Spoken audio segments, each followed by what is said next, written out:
Riza. Kali ini saya ingin memberikan tips buat kamu yang ingin menjadi voice over talent ataupun masuk di industri voice over.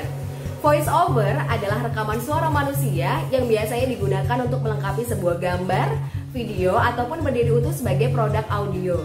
Bisa digunakan untuk iklan radio, iklan televisi, video explainer, iklan social media, company profile, dan masih banyak lainnya. Nah, kemudian gimana sih caranya supaya klien ataupun perusahaan agensi bisa tahu kalau kamu memang membuka jasa voice over? Yang pertama, buatlah sebuah sample voice. Jadi, penting buat kamu untuk membuat demo suara. Nah, kamu nggak perlu beli alat-alat rekam suara dulu, tapi kamu bisa datang ke studio rekaman yang ada di kotamu dan buatlah sebuah sample voice secara profesional. Hasilnya baik sehingga akan menarik perhatian orang yang mendengarkan suaramu. Buatlah minimal 3 gaya bersuara. Yang pertama adalah gaya casual, jadi bisa digunakan untuk beberapa produk audio ataupun produk video bergaya casual. Terus kemudian kamu buat juga gaya corporate yang biasanya digunakan untuk perusahaan, bisa untuk company profile misalnya. Dan yang ketiga adalah gaya e-learning yang bisa digunakan untuk e-book.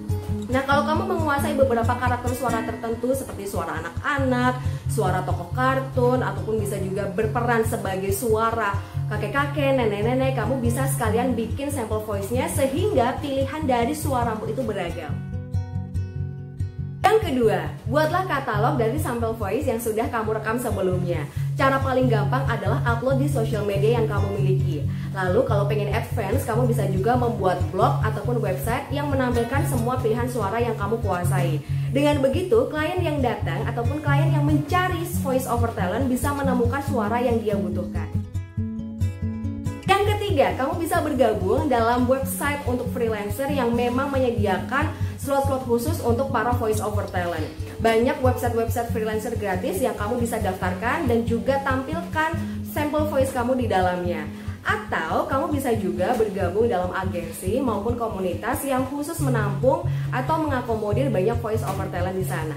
Sehingga ketika kamu bergabung dalam sebuah agensi ataupun voice over talent community, kamu nantinya bisa saling bertukar pikiran, sharing, ataupun menemukan peluang-peluang pekerjaan. Yang keempat, kalau kamu sudah mulai menerima job, maka langkah selanjutnya kamu mulai belajar untuk berinvestasi alat rekam sendiri. Karena kalau misalnya kamu nggak punya alat rekam sendiri, tentunya kamu membutuhkan dana tambahan ketika melakukan proses perekaman suara untuk klien kamu.